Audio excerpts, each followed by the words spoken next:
ഹൃത്തടങ്ങളിലെ വേദന അത് മതി. ലൈസലി ദുആഇയ തലഫ്ഫ ഉജൈരി പറഞ്ഞു, ദുആഇന് അക്ഷരങ്ങൾ വരണമെന്നോ അധരങ്ങൾ അനങ്ങണമെന്നോ നിബന്ധനയില്ല. ഹൃത്തടത്തിലെ വേദന അല്ലാഹ് എന്ന് ഹൃദയത്തിൽ നിന്ന് വിളിക്കുമ്പോൾ ഫഇന്നി ഖരീബ് ഉണ്ടല്ലോ. ഈ ഒരു വിശ്വാസം എന്തൊരു മനോഹരമാണ്. ഇത് ആർക്കുള്ളത്? ഇതൊരു പ്രതിസന്ധി വന്നാലും സന്തോഷം വന്നാലും പ്രതിഫലങ്ങളുടെ ഒരു ലോകമാണ് ഒരു വിശ്വാസിയെ സംബന്ധിച്ചിടത്തോളം വരാനിരിക്കുന്നത്.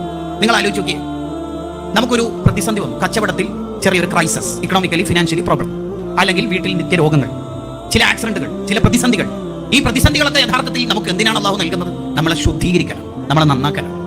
ലോകത്ത് ഏറ്റവും കൂടുതൽ പ്രതിസന്ധി ഉണ്ടായത് അള്ളാഹുവിന്റെ ഇഷ്ടക്കാരിക്കണം. മൂസാ നബി അലൈഹി സ്വലാം ഒരു വഴിയിലൂടെ നടന്നു പോകുമ്പോൾ ഒരാൾ വലിയ രോഗം പിടിച്ച് കിടക്കുന്നത് കണ്ടു. അള്ളാഹുവിനോട് മൂസാ നബി അലൈഹി സ്വലാം ചോദിച്ചു, ഇയാൾ നിനക്ക് നന്നായി ഇബാദത്ത് ചെയ്യുന്ന ആളാണല്ലോ, ചില രോഗങ്ങളൊക്കെ ഇയാൾക്ക് വന്നിട്ടുണ്ടല്ലോ. അള്ളാഹുവിന്റെ മറുപടി, ഇയാൾ സ്വർഗം ചോദിക്കുന്നതോടൊപ്പം സ്വർഗത്തിലെ ഉന്നത സ്ഥാനം ചോദിച്ചു. അതിന് മാത്രം അയാൾക്ക് കർമ്മങ്ങളില്ല. ആ മോനിക്കാണെങ്കിൽ ആ ഉന്നത സ്ഥാനം കൊടുക്കണം എന്നാണ് എൻ്റെ ഒരു ആഗ്രഹം. അതുകൊണ്ട് ചെറിയൊരു രോഗം കൊടുത്തു, അതിന് ക്ഷമിച്ചാൽ ആ ഗ്രേഡിലേക്ക് എത്തും.